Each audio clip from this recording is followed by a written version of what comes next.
नमस्कार, बहुत स्वागत है आपका इंडिया लीगल में। मैं हूँ राजश्री आपके साथ और आज हम न्यायपालिका और आर्टिफिशियल इंटेलिजेंस के रिश्तों की बात करेंगे। आज हम उस अदालत की बात करेंगे जहाँ जज इंसान हैं लेकिन सबूत मशीनें बना रही हैं, जहाँ वकील दलीलें दे रहे हैं लेकिन उन्हें लिख चैट जीपीटी रहा है, और जहाँ इंसाफ की तराजू के एक पलड़े पर कानून की किताब है तो दूसरे पर आर्टिफिशियल इंटेलिजेंस का मायाजाल।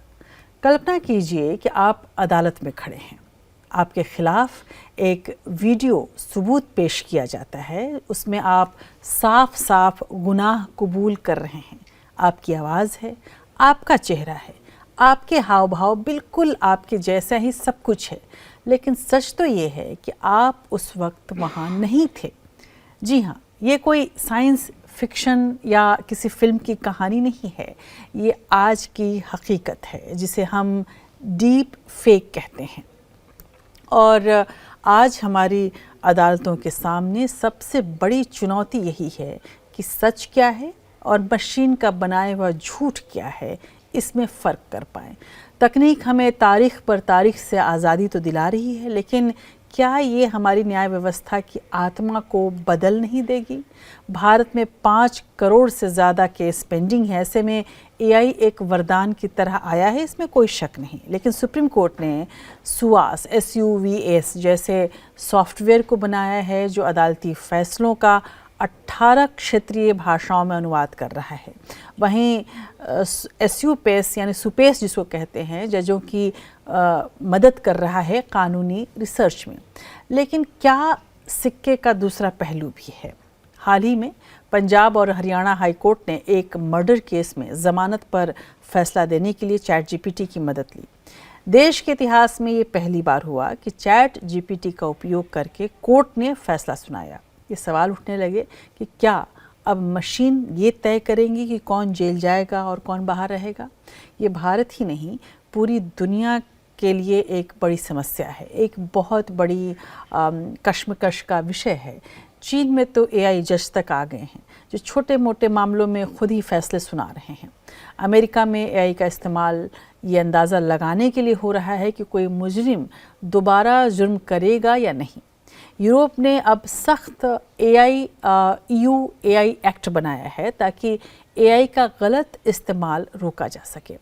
भारत में अभी सबसे बड़ा सरदर्द यही है कि डीप फेक सबूत को कैसे ये तय किया जाए कि ये सच है या झूठ। रश्मिका मंदाना से लेकर बड़े बड़े नेताओं के फर्जी वीडियो हम देख चुके हैं।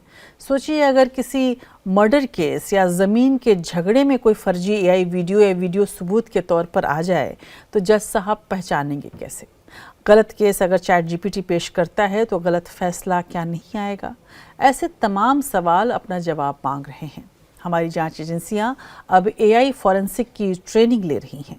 सुप्रीम कोर्ट के चीफ जस्टिस ने भी बार बार ये चेतावनी दी है कि तकनीक का इस्तेमाल करो लेकिन सावधानी के साथ। एआई जज का असिस्टेंट तो हो सकता है लेकिन विकल्प नहीं हो सकता। वैसे भारत का सुप्रीम कोर्ट इस मामले में सक्रिय है। अब फाइलिंग से लेकर केस की छटनी तक सब एआई की मदद से की जाने की कोशिश चल रही है, और इससे वकीलों को भी साफ कहा गया है कि एआई से लिखे हुए तर्क अगर गलत निकले तो जिम्मेदारी वकील की होगी। कोर्ट ने एक विस्तृत रिपोर्ट जारी करके बताया है कि कैसे हम अपनी निजता और संवैधानिक मूल्यों को बचाते हुए इस तकनीक को अपना सकते हैं। तो क्या एआई हमारे न्यायतंत्र की सुस्ती को दूर करेगा या फिर डीप फेक के इस दौर में असली न्याय कहीं खो कर रह जाएगा? क्या हम एक ऐसे भविष्य की ओर बढ़ रहे हैं जहां इंसाफ इंसानी दिमाग से नहीं बल्कि एल्गोरिदम से तय होगा? आज हम इंडिया लीगल में न्यायपालिका और एआई के कश्मकश पर नज़र डालेंगे और समझेंगे कि कैसे एआई के दुरुपयोग से अदालतें निपट रही हैं।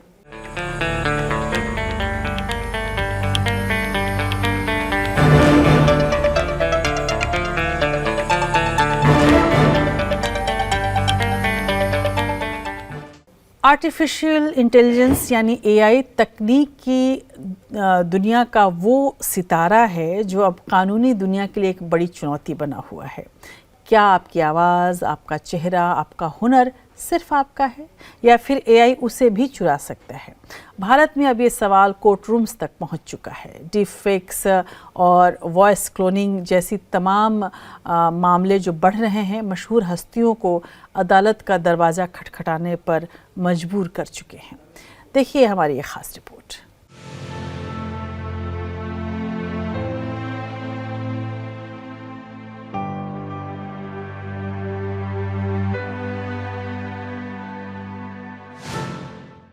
भारत में आर्टिफिशियल इंटेलिजेंस का इस्तेमाल जितनी तेजी से बढ़ा है, उतनी ही तेजी से बढ़ी है कानूनी परेशानियां।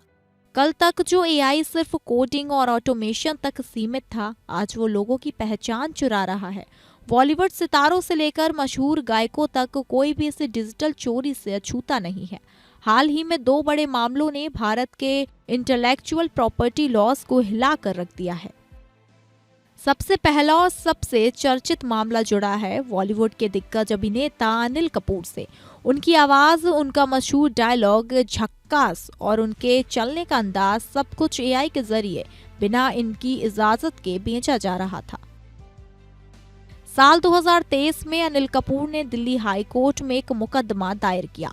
उनका आरोप था कि कई वेबसाइट्स और एआई प्लेटफॉर्म्स उनके पर्सनैलिटी राइट्स का उल्लंघन कर रहे हैं। उनकी अनुमति के बिना उनके डीप फेक वीडियो, जीआईएफ्स और यहाँ तक कि उनकी आवाज का इस्तेमाल करके कमर्शियल फायदा उठाया जा रहा था। अदालत ने इस मामले को गंभीरता से लिया और एक ऐतिहासिक फैसला सुनाया। किसी व्यक्ति का नाम, आवाज, तस्वीर और संवाद उसकी जिंदगी संपदा है। बिना सहमति के एआई टूल्स द्वारा इनका इस्तेमाल गैर कानूनी है। सभी संबंधित वेबसाइट्स और प्लेटफॉर्म्स को तुरंत ऐसी सामग्री हटाने का आदेश दिया गया। ये फैसला प्रसिद्ध व्यक्तित्वों के अधिकारों की रक्षा के लिए एक मिसाल बना। लेकिन बात सिर्फ चेहरे की नहीं, आवाज की भी है। दूसरा बड़ा मामला जुड़ा है भारत के सबसे चहीते सिंगर अरिजीत सिंह से। इंटरनेट पर अचानक अरिजीत सिंह की आवाज में ऐसे गाने वायरल होने लगे जो उन्होंने कभी गाए ही नहीं। ये कमाल था एआई वॉइस क्लोनिंग का। एआई प्लेटफॉर्म्स ने अरिजीत सिंह की आवाज को क्लोन करके नए गाने बनाए और उन्हें मैनेटाइज करना शुरू कर दिया। अरिजीत ने बॉम्बे हाई कोर्ट का दरवाजा खटखटाया। उनका कहना था कि उनकी आवाज उनकी रोजी रोटी है और उनकी पहचान का हिस्सा है जिसे एआई चुरा रहा है। बॉम्बे हाई कोर्ट ने इस पर सख्त रुख अपनाया और एआई कंपनियों के खिलाफ फैसला सुनाया। अरिजीत सिंह बनाम कोविडल वेंचर्स एलएलपी। किसी कलाकार की आवाज पर उसकी एक अधिकार है। एआई द्वारा आवाज की नकल करना कलाकार के मोरल राइट्स का हनन है। एआई प्लेटफॉर्म्स को अरिजीत की आवाज, नाम और फोटो का इस्तेमाल करने से रोका गया। अभिव्यक्ति की आजादी का मतलब किसी और की पहचान चुराना नहीं हो सकता। अनिल कपूर और अरिजीत सिंह के केस ने यह साफ कर दिया कि हमें खास एआई की कानून जरूरत है।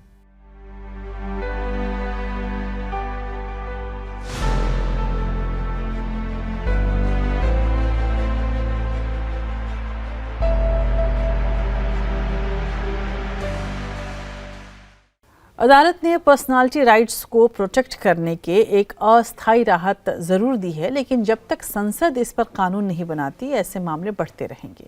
एआई कंपनी जिम्मेदारी से भाग नहीं सकती हैं। तकनीक सुविधा के लिए, शोषण के लिए, तकनीक सुविधा के लिए, शोषण के लिए नहीं है।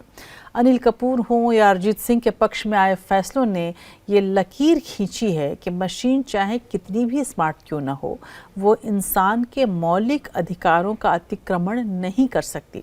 हालांकि ये सिर्फ शुरुआत है। जैसे जैसे एआई और ज़्यादा शक्तिशाली होता जाएगा, भारत की अदालतों के सामने चुनौतियां और भी जटिल होती जाएंगी। फिलहाल इन फैसलों ने डिजिटल चोरों के हौसले ज़रूर पस्त किए हैं।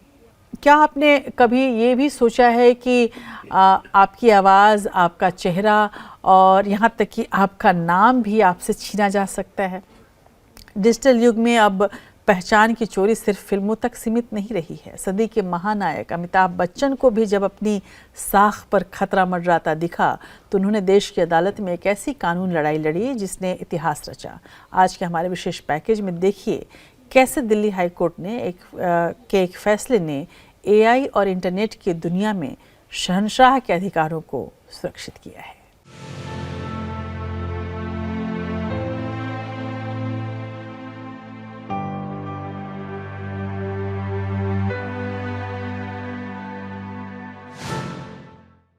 परंपरा, प्रतिष्ठा और अनुशासन, फिल्म मोहब्बतें का ये संवाद अमिताभ बच्चन के जीवन का भी आधार रहा है।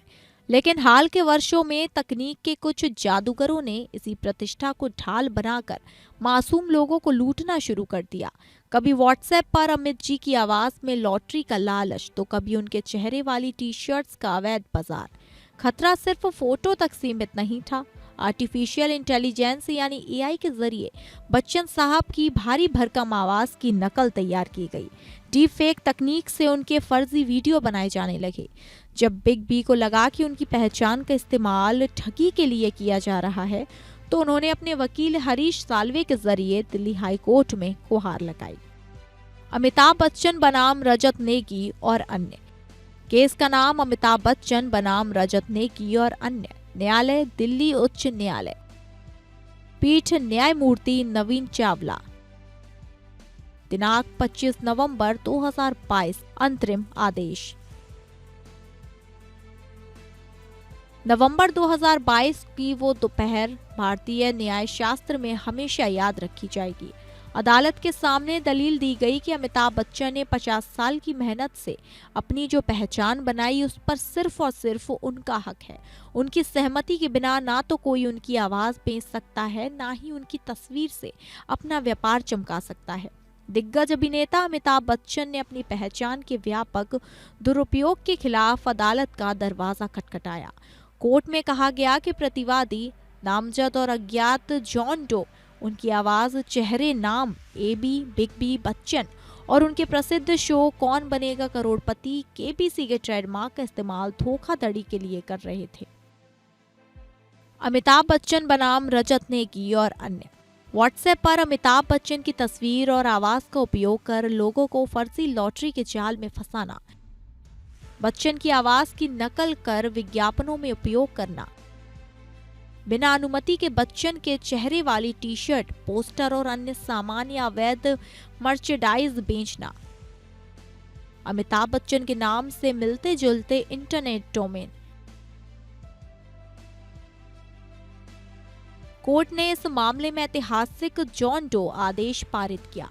इसका मतलब था कि यह आदेश उन लोगों पर लागू होगा जिनका नाम केस में नहीं है, लेकिन वह बच्चन साहब की पहचान का गलत इस्तेमाल कर रहे हैं। अदालत ने साफ कहा कि एआई के इस दौर में किसी भी निजता और गरिमा के साथ खिलवाड़ बर्दाश्त नहीं किया जाएगा। अमिताभ बच्चन बनाम रजत नेगी और अन्य। अदालत ने सर्वव्यापी निषेधाज्ञा जारी किया जो न केवल नामजद प्रतिवादियों पर बल्कि दुनिया के किसी भी व्यक्ति, अज्ञात प्रतिवादियों पर लागू होता है। कोर्ट ने माना कि एक सेलिब्रिटी का नाम, आवाज और व्यक्तित्व उनकी अपनी बौद्धिक संपदा है। बिना अनुमति इसका व्यावसायिक उपयोग अवैध है।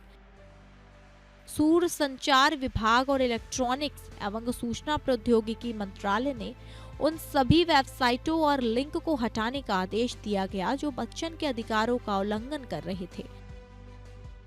अदालत ने टेलीकॉम ऑपरेटरों को उन सभी व्हाट्सएप नंबरों को ब्लॉक करने का निर्देश दिया जिनमें फर्जी संदेश भेजे जा रहे थे। डोमेन रजिस्ट्रार को निर्देश दिया गया कि वे अमिताभ बच्चन के नाम वाले डोमेन को सस्पेंड करें। दिल्ली हाईकोर्ट के आदेश के अंश। वादी अमिताभ बच्चन एक सुप्रसिद्ध व्यक्तित्व हैं। इसमें कोई संदेह नहीं कि उनकी पहचान का उपयोग उनके व्यावसायिक लाभ के लिए किया जा रहा है, जिससे उनकी प्रतिष्ठा को अपूर्ण क्षति हो सकती है। यदि वर्तमान में अंतरिम रोक नहीं लगाई गई तो यह न केवल अभिनेता के अधिकारों का उल्लंघन होगा बल्कि आम जनता को भी गुमराह करेगा जो उनके नाम और चेहरे पर भरोसा करती है। फैसले के बाद सरकार ने तुरंत हरकत में आते हुए सैकड़ों फर्जी वेबसाइट्स और व्हाट्सएप नंबरों को बंद कर दिया। यह आदेश उन सभी सेलिब्रिटीज और आम लोगों के लिए एक मिसाल बन गया जो एआई के गलत इस्तेमाल से डरे हुए थे।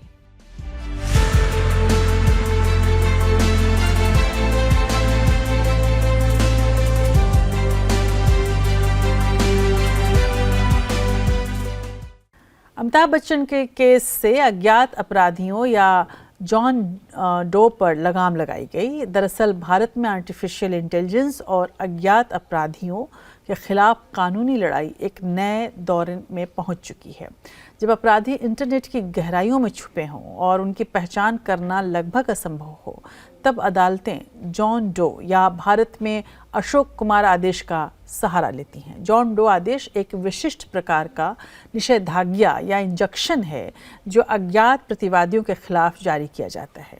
जब किसी वादी, जैसे कोई सेलिब्रिटी या कंपनी को पता नहीं होता कि उसका अधिकार कौन छीन रहा है, लेकिन उसे पता है कि उल्लंघन हो रहा है, तब अदालत जॉन डो के नाम से आदेश जारी करती है।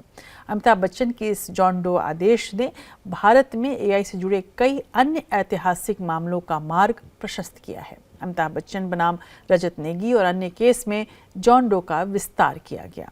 हाईकोर्ट ने माना कि आदेश केवल नामजद लोगों पर नहीं, बल्कि उन सभी अज्ञात वेबसाइटों और मोबाइल नंबरों पर भी लागू किया जाएगा जो बच्चन की पहचान का दुरुपयोग कर रहे थे। आदेश में कहा गया कि चूंकि वादी एक अत्यंत प्रसिद्ध व्यक्ति हैं और उनकी छवि का उपयोग विभिन्न व्यावसायिक गतिविधियों के लिए किया जा रहा है, इसलिए उनकी सहमति के बिना उनके व्यक्तित्व लक्षणों का उपयोग गुमनाम प्रतिवादियों द्वारा किया जाना प्रथम दृष्टया उनके अधिकारों का उल्लंघन है। अमिताभ बच्चन बनाम रजत नेगी का ये मामला केवल एक कानूनी जीत नहीं थी, बल्कि ये एक चेतावनी है उन लोगों को जो एआई तकनीक का इस्तेमाल डिजिटल डकैती के लिए करना चाहते हैं। आज बच्चन साहब सुरक्षित हैं, लेकिन कल शायद आप और हम इस कानून के दायरे में होंगे। तकनीक का हमें सम्मान तो ज़रूर करना है, लेकिन तकनीक को अपनी पहचान ख़त्म करने के लिए रोकना होगा। अब हमें ये भी देखना होगा कि क्या कानून से ऐसे फर्जी जो मामले हैं उनको दूर किया जा सकता है। देश में क्या कुछ इस पूरे मामले पर हो रहा है, और इसकी सबसे बड़ी अदालत यानी सुप्रीम कोर्ट में एक ऐसा मामला आया जिसने जजों के भी होश उड़ा दिए हैं। मामला था बेंगलुरु के प्रसिद्ध JW मैरियट होटल के मालिक और एक कर्ज वसूलने वाली कंपनी के बीच का। 660 करोड़ रुपए के इस विवाद में जब दलीलें पेश हुईं तो वकीलों ने ऐसे कानूनों का हवाला दिया था जो इस दुनिया में है ही नहीं। आर्टिफिशियल इंटेलिजेंस यानी एआई के जरिए बनाए गए फर्जी फैसलों ने पूरी न्याय व्यवस्था पर सवाल खड़े कर दिए। आखिर क्या है ये पूरा विवाद, देखिए हमारे इस खास रिपोर्ट में।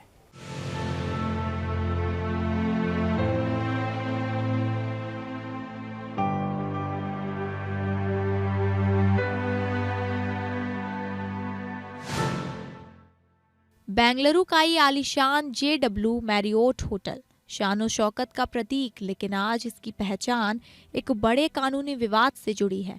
कहानी शुरू होती है 600 करोड़ रुपए के एक लोन से, जिसे चुकाने में नाकाम रहने पर ओमकारा एस्टेट्स रिकंस्ट्रक्शन कंपनी ने इस होटल और पुणे के क्राउन प्लाजा को दिवालिया घोषित करने की प्रक्रिया शुरू की।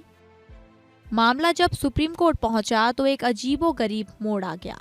याचिकाकर्ता दीपक रहेजा के वकीलों ने अपनी दलीलों के समर्थन में करीब 100 करोड़ से ज्यादा फर्जी अदालती फैसलों की लिस्ट सौंपी, लेकिन जब विपक्षी वकील नीरज किशन कौल ने इसकी जानकारी की तो पता चला कि इनमें से दर्जनों फैसले कभी हुए ही नहीं थे।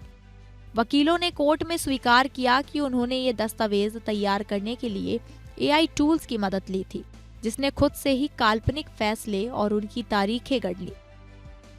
जस्टिस दीपांकर दत्ता की बेंच ने इसे कोर्ट को गुमराह करने की बड़ी साजिश करार दिया और कहा कि तकनीक वकीलों की जिम्मेदारी का विकल्प नहीं हो सकती। यह मामला भारतीय कानून इतिहास में अपनी तरह पहला मामला है जहां न केवल करोड़ों के वित्तीय विवाद पर चर्चा हुई, बल्कि आर्टिफिशियल इंटेलिजेंस AI द्वारा बनाए गए फर्जी कानूनी फैसले ने सुप्रीम कोर्ट को भी स्तंभ कर दिया। मामला मुख्य रूप से JW मैरियोट बेंगलुरु और क्राउन प्लाजा पुणे जैसे 5 सितारा होटलों के स्वामित्व वाली कंपनियों के दिवालियापन से जुड़ा है। मुख्य पक्षकार Omkar estates reconstruction private limited, वित्तीय लेनदार बनाम स्टार्ड होटल प्राइवेट लिमिटेड, कॉरपोरेट लेनदार। एआई विवाद। सुप्रीम कोर्ट में सुनवाई के दौरान याचिकाकर्ता होटल प्रमोटर दीपक रहेजा की ओर से दायर एक हलफनामे में 100 से अधिक ऐसे फैसलों का जिक्र किया गया जो वास्तव में कभी हुए ही नहीं थे। वकीलों ने स्वीकार किया कि ये संदर्भ एआई टूल्स द्वारा हैलुसिनेट या निर्मित किए गए थे। सुप्रीम कोर्ट और एनसीएलएटी द्वारा दिए गए प्रमुख निर्देश हैं। दिवालिया प्रक्रिया की मंजूरी। एनसीएलएटी ने माना कि कर्ज और डिफॉल्ट स्पष्ट रूप से स्थापित है, इसलिए सीआईआरपी इंसॉल्वेंसी प्रोसेस शुरू करना वैध है। एआई के दुरुपयोग पर फटकार। Supreme Court justice Dipankar Datta और जस्टिस एजी मसीह की बेंच ने फर्जी सेंटेंस पर कड़ी नाराजगी जताई। कोर्ट ने कहा कि इसे केवल अनजाने में हुई गलती मानकर टाला नहीं जा सकता। वकीलों की जिम्मेदारी। कोर्ट ने स्पष्ट किया कि याचिका में दी गई सामग्री की सत्यता की जिम्मेदारी पूरी तरह से एडवोकेट ऑन रिकॉर्ड एओआर और बहस करने वाले वकील की होती है, तकनीक की नहीं। सावधानी की चेतावनी।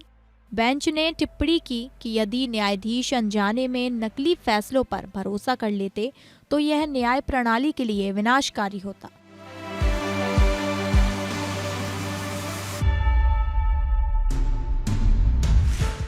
सुप्रीम कोर्ट की मौखिक टिप्पणी। यह केवल एआई के बारे में नहीं है, बल्कि कानूनी फैसलों के निर्माण, फैब्रिकेशन के बारे में है। हम इसे नजरअंदाज नहीं कर सकते। यदि वकील बिना जांचे एआई के परिणामों पर भरोसा करेंगे तो यह कानूनी प्रणाली की विश्वसनीयता के लिए घातक होगा। सुप्रीम कोर्ट ने साफ कर दिया कि दिवालिया होने की प्रक्रिया तो कानून के हिसाब से चलती रहेगी, लेकिन फर्जी केस लॉ पेश करने वाले वकीलों और याचिकाकर्ताओं की इसकी भारी कीमत चुकानी पड़ सकती है।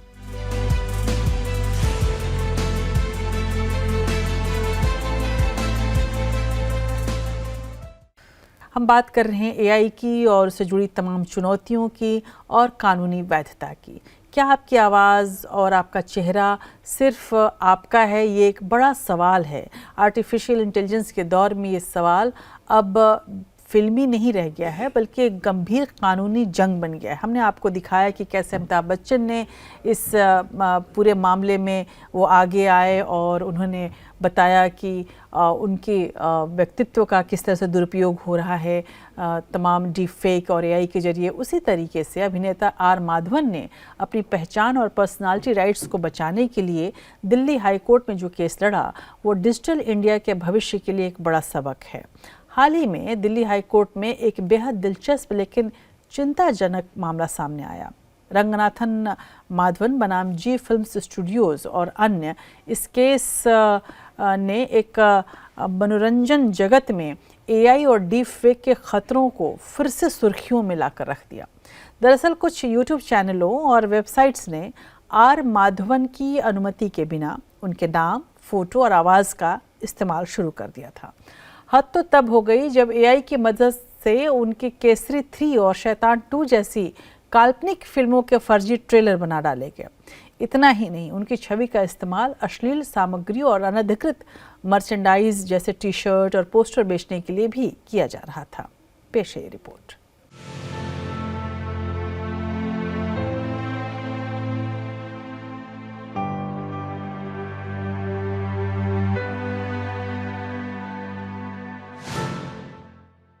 दिल्ली हाईकोर्ट में एक ऐसा मामला सामने आया है जिसमें एक्टर आर माधवन की प्रतिष्ठा और अधिकारों का उल्लंघन किया गया। इस मामले में यूट्यूब चैनलों और वेबसाइट्स ने माधवन की अनुमति के बिना उनके नाम, फोटो और आवाज का इस्तेमाल किया। इतना ही नहीं, एआई की मदद से उनकी काल्पनिक फिल्मों के फर्जी ट्रेलर भी बनाए गए।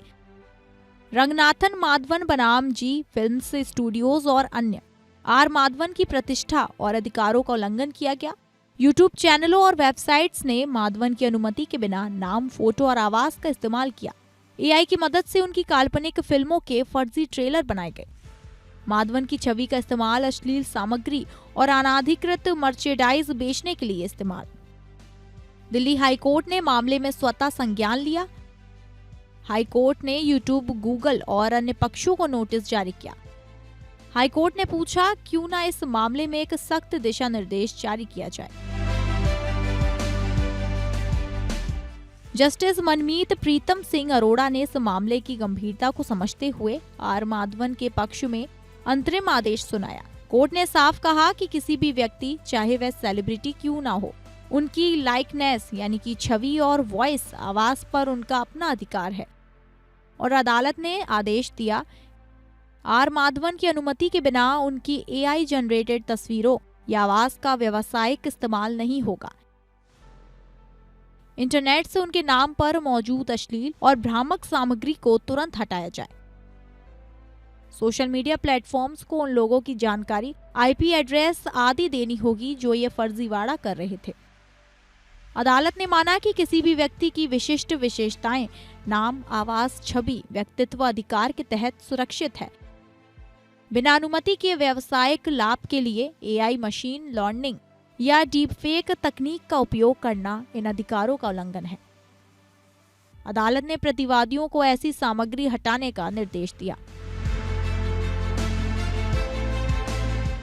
यह मामला एआई और डीप फेक के खतरों को उजागर करता है। एआई की मदद से किसी भी आवाज, छवि और आवाज का इस्तेमाल कर फर्जी सामग्री बनाई जा सकती है। इससे व्यक्तियों की प्रतिष्ठा और अधिकारों का उल्लंघन हो सकता है। यह मामला एक महत्वपूर्ण मुद्दे को उठाता है जिसमें व्यक्तियों की प्रतिष्ठा और अधिकारों का उल्लंघन किया जा रहा है।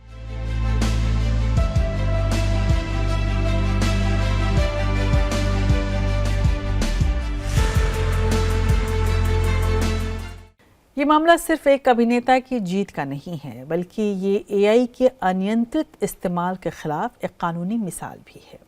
तकनीक जितनी तेजी से आगे बढ़ रही है, उतनी ही तेजी से डिजिटल पहचान की चोरी का खतरा भी बढ़ रहा है। निष्कर्ष ये है कि कानून अब डिजिटल व्यक्तित्व या डिजिटल पर्सोना को भी मौलिक अधिकारों का हिस्सा मानने लगा है। माधवन का ये केस स्पष्ट करता है कि रचनात्मकता के नाम पर किसी के सम्मान और पहचान से खिलवाड़ नहीं किया जा सकता। भविष्य में ये मामला भारत के एआई रेगुलेशन और पर्सनालिटी राइट्स के कानूनों को और अधिक स्पष्ट और सख्त बनाने में आधार स्तंभ साबित हो सकता है। अब समय ये आ गया है कि हम अभिव्यक्ति की आज़ादी और डिजिटल निजता के बीच की धुंधली रेखा को कानूनी रूप से और स्पष्ट करें। तकनीक की शिकार केवल माधवन ही नहीं, अमिताभ बच्चन ही नहीं, अनिल कपूर और अरिजीत सिंह ही नहीं, बल्कि उसका दुरुपयोग इस हद तक पहुंच चुका है कि आपकी अपनी तस्वीर तक आपकी अपनी नहीं है। आपका चेहरा, आपकी आवाज़ और आपकी पहचान अब सुरक्षित नहीं है। एक क्लिक और आप वो करते दिख सकते हैं जो आपने कभी किया ही नहीं। साउथ की मशहूर एक्ट्रेस रश्मिका मंदाना के साथ भी यही हुआ।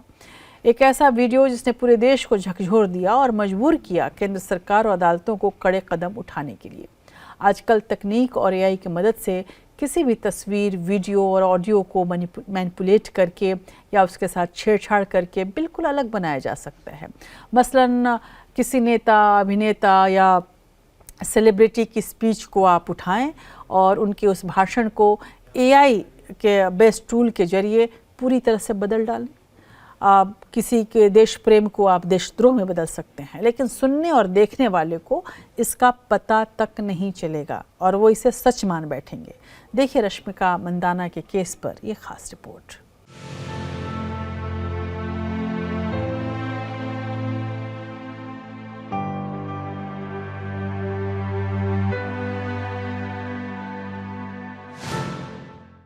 अभिनेत्री रश्मिका मंदाना का डीप फेक वीडियो वायरल हुआ तो हर कोई हैरान था।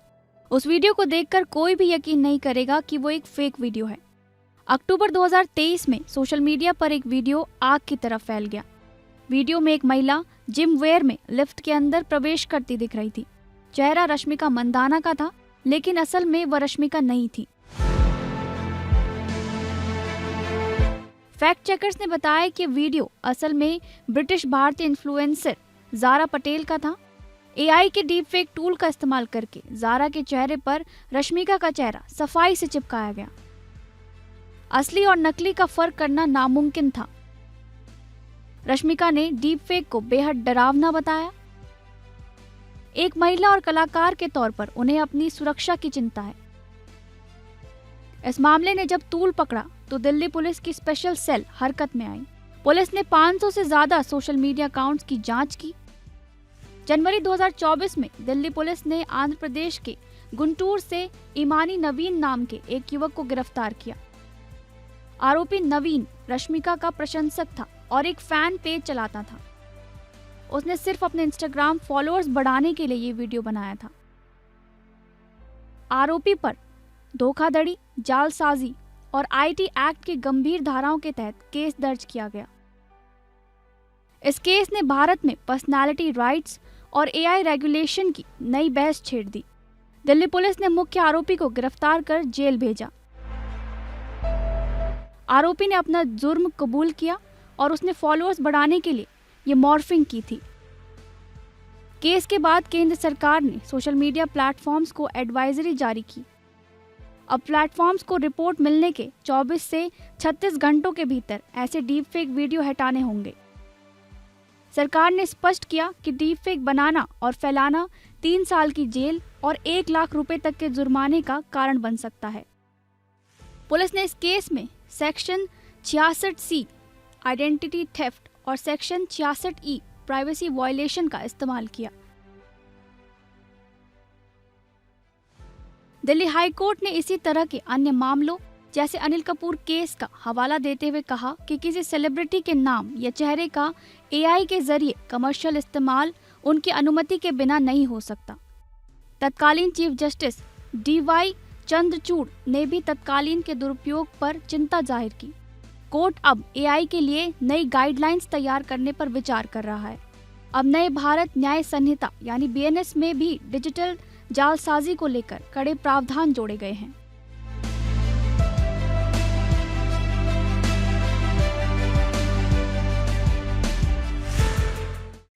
तो रश्मिका मंदाना का केस सिर्फ एक ऐसा मामला नहीं रहा जो किसी एक सेलिब्रिटी या किसी हीरोइन या किसी अभिनेत्री के साथ जुड़ा हुआ था, बल्कि ये इशारा है कि तकनीक कैसे हमारे बेडरूम तक पहुंच चुकी है। आज रश्मिका हैं, कल कोई भी हो सकता है। कानून अपना काम कर रहा है, लेकिन हमारी सतर्कता ही सबसे बड़ा बचाव है। डीप फेक वीडियो के संदर्भ में मानहानि का मामला बनाने के लिए कुछ महत्वपूर्ण बातें साबित करनी होती हैं।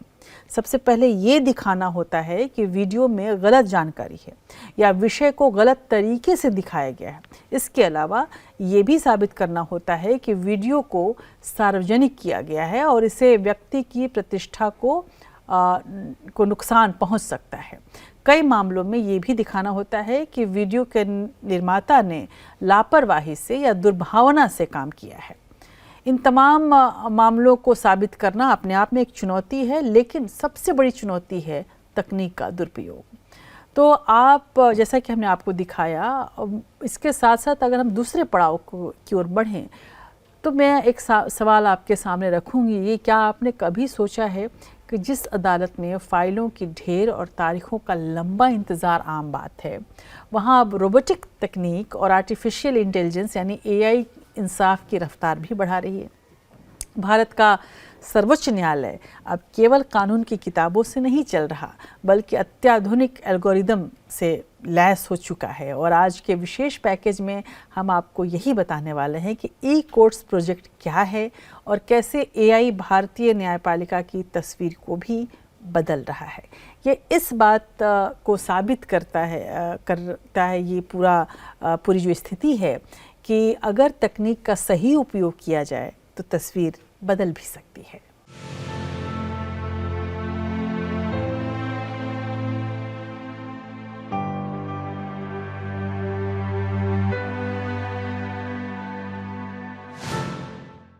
न्याय में देरी न्याय न मिलने के बराबर है। इसी सिद्धांत को ध्यान में रखते हुए भारतीय न्यायपालिका अब एक डिजिटल क्रांति के मुहाने पर खड़ी है।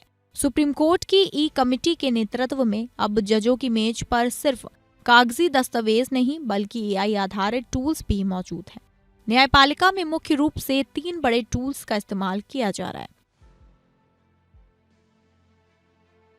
पहला सुपेस यानी कि supreme court portal for assistant in court efficiency. SUPACE जजों को कानूनी शोध और तथ्यों को इकट्ठा करने में मदद करता है। सुपेस फैसला नहीं सुनाता बल्कि हजारों पन्नों के केस को सैकड़ों में प्रोसेस करता है। सुपेस जजों के सामने प्रासंगिक कानून और पिछले उदाहरण पेश करता है। दूसरा सुवस यानी कि सुप्रीम कोर्ट विधिक अनुवाद सॉफ्टवेयर। भाषा की बाधा को दूर करने के लिए विकसित सुवेस अंग्रेजी में दिए गए फैसलों का हिंदी समेत 18 क्षेत्रीय भाषाओं में सटीक अनुवाद करता है। इससे आम आदमी अपनी भाषा में न्याय को समझ पा रहा है।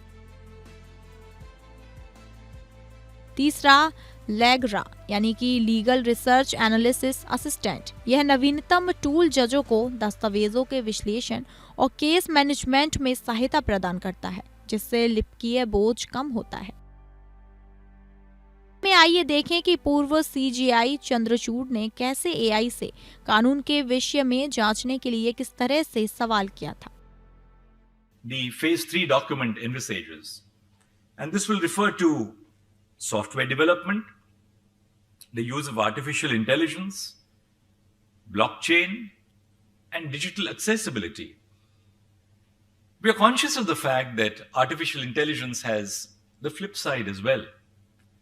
For instance, we would be very difficult and diffident in allowing artificial intelligence to tell us what sentence to hand down following a conviction in a criminal case. Many courts across the world have experimented with it.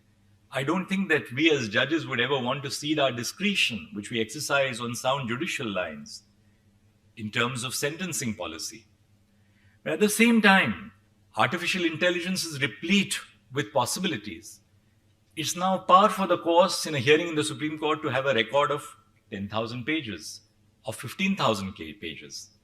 Appeals which come to us from the specialized tribunals like the APTEL, the Electricity Tribunal, or the Competition Commission, have huge records. How do you expect a judge to digest evidence in a statutory appeal in a record involving 15,000 pages? Artificial intelligence can prepare the entire record for you. Or, for instance, we have been using artificial intelligence for transcription of the proceedings in the Constitution Bench of the Supreme Court. आंकड़े गवाह हैं कि AI ने काम के बोझ को कम किया। ई कोर्ट्स मिशन मोड प्रोजेक्ट के तहत अब तक देश की अदालतों में 224 करोड़ से अधिक पन्नों का डिजिटलीकरण किया जा चुका है। 30 सितंबर 2025 तक वर्चुअल अदालतों ने 8 करोड़ 96 लाख चालानों का निपटारा किया है, जिससे करोड़ों रुपए का राजस्व भी प्राप्त हुआ और अदालतों में भीड़ भी कम हुई। सुप्रीम कोर्ट ने महाराष्ट्र न्यायिक राजनीतिक संकट और अनुच्छेद 370 जैसे महत्वपूर्ण मामलों की सुनवाई के दौरान लाइव ट्रांसक्रिप्शन के लिए एआई का उपयोग किया। इससे वकीलों और जजों को घंटों की बहस का लिखित रिकॉर्ड तुरंत प्राप्त हो गया। लेकिन क्या एआई जजों के लिए ले लेगा? जवाब है नहीं। न्यायपालिका ने स्पष्ट सुरक्षा घेरा तैयार किया। एआई केवल सहायक है, अंतिम निर्णय हमेशा न्यायाधीश ही लेते हैं। सुप्रीम कोर्ट की सब कमेटी लगातार यह सुनिश्चित करती है कि एआई मॉडल निष्पक्ष रहे और डेटा गोपनीय का उल्लंघन ना हो। सीजीआई ने चेतावनी दी है कि एआई कभी-कभी काल्पनिक तथ्य पेश कर सकता है। We have used it for translation. We are using it for transcription also, especially in the Constitution bench matters, where we have this facility that whatever is spoken gets transcribed immediately. And therefore, a record is properly maintained during the Constitution bench hearings. We are also using it for a program called SuPace. It is Supreme Court Portal for Assistance in Court Efficiency. It's like a digital research assistant. And it's being done on an experimental basis, whereby the brief or the case file as it were, is fed into it, and it will prepare a summary of the pleadings, the issues, and it will call out the law. It will not give a judgment, but it will just highlight the issues, flag the case law that is there, which according to it is relevant, and place before the judge for consideration. I think another major use of this technology, AI as it were, is going to be in bunching of matters. And I think that is extremely relevant because on various issues, a number of matters are filed. यह पूरी कवायद ई courts phase 3 का हिस्सा है, जिसके लिए सरकार ने 7,210 करोड़ रुपए का बजट आवंटित किया है। इसका उद्देश्य है कि गांव के आखिरी छोर पर बैठे व्यक्ति को भी न्याय के लिए शहर न भागना पड़े। ई सेवा केंद्रों और मोबाइल ऐप्स के माध्यम से केस स्टेटस पर अब जेब में उपलब्ध है।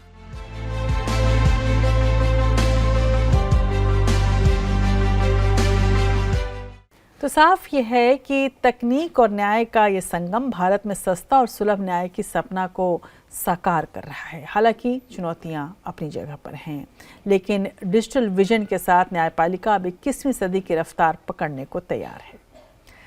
तो कुल मिलाकर देखा जाए तो आर्टिफिशियल इंटेलिजेंस यानी एआई अब हमारे दरवाजे पर दस्तक नहीं दे रहा, वो हमारे ड्राइंग रूम से होता हुआ अदालत के कमरों तक पहुंच चुका है। हमने ये भी इस पूरे कार्यक्रम में जाना है कि कैसे एआई पेंडिंग पड़े करोड़ों केसों के लिए एक संजीवनी बन सकता है। सुप्रीम कोर्ट की सुवास और सुपेश जैसे जो पहल हैं वो कैसे साबित कर रहे हैं कि भारत तकनीक के साथ कदम से कदम मिलाकर चलने को तैयार है। दुनिया देख रही है कि कैसे एक आम हिंदुस्तानी को अपनी भाषा में अब कानूनी फैसले मिलेंगे। क्या हम उस भविष्य के लिए तैयार हैं जहां सच को सॉफ्टवेयर से बनाया जा सकता है? डीप फेक की चुनौती सिर्फ एक तकनीक समस्या नहीं है, बल्कि न्याय की बुनियाद पर हमला है। अगर कोर्ट में पेश किया गया वीडियो ही नकली है तो फिर गवाह और सबूतों की अहमियत क्या रह जाएगी? ये बड़ा सवाल है। दुनिया भर में प्रयोग हो रहे इन तमाम तकनीक को किस तरह से लिया जाए, ये अपने आप में चुनौती है। कहीं एआई को असिस्टेंट बनाया गया है तो कहीं उसे जज की कुर्सी की ओर धकेला जा रहा है। पर हमें ये नहीं भूलना चाहिए कि कानून की किताबों में सिर्फ शब्द होते हैं, लेकिन न्याय करने के लिए दिल और दिमाग दोनों का होना बहुत ज़रूरी है। मशीन कानून तो पढ़ सकती है, लेकिन वो पीड़ा नहीं समझ सकती, वो हालात और नीयत के बीच का फ़र्क नहीं देख सकती। सुप्रीम कोर्ट की चौकसी और नए नियमों की सख्ती ही हमें इस डिजिटल जाल से बचा सकती है। हम तकनीक का स्वागत तो करें, लेकिन अपनी मानवीय संवेदनाओं की बलि देकर नहीं, बल्कि इंसाफ की कुर्सी पर हमेशा एक इंसान ही रहना चाहिए, क्योंकि इंसाफ सिर्फ हिसाब किताब या सही गलत ही नहीं है, बल्कि एक भरोसा है, और भरोसा कभी कोई सॉफ्टवेयर पैदा नहीं कर सकता। वहीं जिन तमाम केसों का हमने जिक्र किया, उनके फैसलों से वो कानूनी ढांचा ज़रूर तैयार हुआ है जो आने वाले वक्त में एआई की गलत उपयोग के लिए सुरक्षा कवच बनेगा। इसके साथ साथ हम आपको जाते जाते ये ज़रूर बता दें कि चूँकि तमाम मामले हमने आपके सामने रखा और इसमें आपने इस बात को ज़रूर समझा होगा कि आप जो तस्वीरें सोशल मीडिया पर डालते हैं, चाहे वो आप व्हाट्सएप पर डालते हैं या फिर इंस्टाग्राम, फेसबुक पेज या कहीं पर भी डालते हैं, या आपस में जो शेयर करते हैं फ़ोन के द्वारा, वो सभी कुछ ऐसा है कि उसका दुरुपयोग हो सकता है। इसलिए जब आप कोई तस्वीर या कोई ऐसी जानकारी डाल रहे हैं जो बहुत ही प्राइवेट है, तो बहुत सोच समझ कर डालें। विशेष करके जो बच्चों की तस्वीर है, आपके अपने बच्चों की तस्वीर या छोटे बच्चों की तस्वीरें, उनका दुरुपयोग सबसे ज़्यादा हो रहा है एक रिसर्च के अनुसार। इसलिए अपने बच्चों की तस्वीर या अपने रोज़मर्रा जीवन की सारी घटनाएं अगर आप सोशल मीडिया पर डालने से बचें तो ये आपके लिए ज़्यादा अच्छा होगा, और आप इस तकनीक जाल के और इस तकनीक जाल में जो डकैत घूम रहे हैं उनके चोरी का किस्सा नहीं बन पाएंगे, और ना आप इस तरह के कुछ समस्याओं का हिस्सा बनेंगे। तो आपकी सुरक्षा बनी रहे, आप तकनीक को समझें और तकनीक के वरदान को समझें, तकनीक के अभिशाप को भी समझें। इसलिए हमारा ये कार्यक्रम था। आज के लिए बस इतना ही। अगले हफ्ते फिर आपके सामने होंगे। नमस्कार।